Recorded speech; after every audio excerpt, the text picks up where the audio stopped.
अगर आप भोजपुरी को देखते हैं, सुनते, जानते हैं तो आपको मालूम होगा कि भोजपुरी के दो ऐसे स्टार हैं जिनके बीच हमेशा 36 का आंकड़ा रहता है। एक है पवन सिंह और एक खेसारी लाल।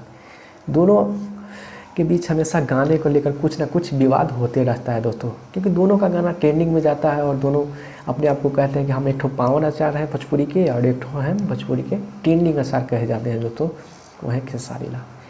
क्या आपने कभी सोचा है कि अगर दोनों को लेकर कोई साथ में गाना बनाया जाए, क्या ऐसा पॉसिबल है कि दोनों को साथ में लेकर कोई गाना बनाते, क्या बन पाएगा? है क्या दोनों को अगर साथ में लेकर कोई गाना बनाए जिसमें पवन जी का आवाज़ हो और खेसारी लाल उस पर एक्टिंग करे, क्या ऐसा पॉसिबल है? ऐसा गाना बन सकता है? फ्यूचर में बन सकता है? कोई ऐसा प्रोड्यूसर मिल जाए जिससे इतना बहुत ही दम हो जो दोनों को लेकर कोई गाना बनाए। पर ऐसा पॉसिबल हुआ था 10 साल पहले।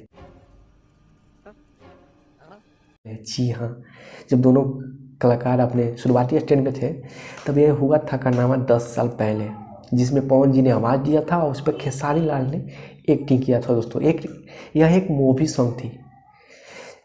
इस मूवी का नाम था देवरा पर मनवा डोले, और जिसमें पवन जी ने आवाज़ दिया था और खेसारी लाल और स्मृति सिन्हा जो अभी पवन जी के साथ ही रहती है, स्मृति सिन्हा ने इस गाने पर एक्टिंग किया था और खेसारी लाल ने। बहुत ही अच्छा गाना था जिस गाने का नाम था रूपावा सलोना।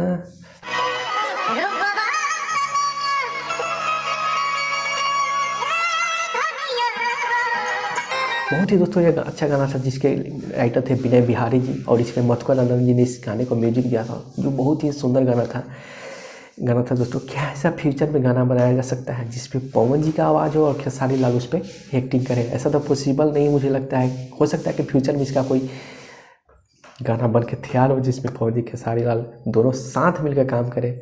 ऐसा था पॉसिबल? क्या ऐसा हो सकता है? हमें कमेंट कर जरूर बताएं। तो मिलते हैं नेक्स्ट वीडियो में, तब तक के लिए बाय।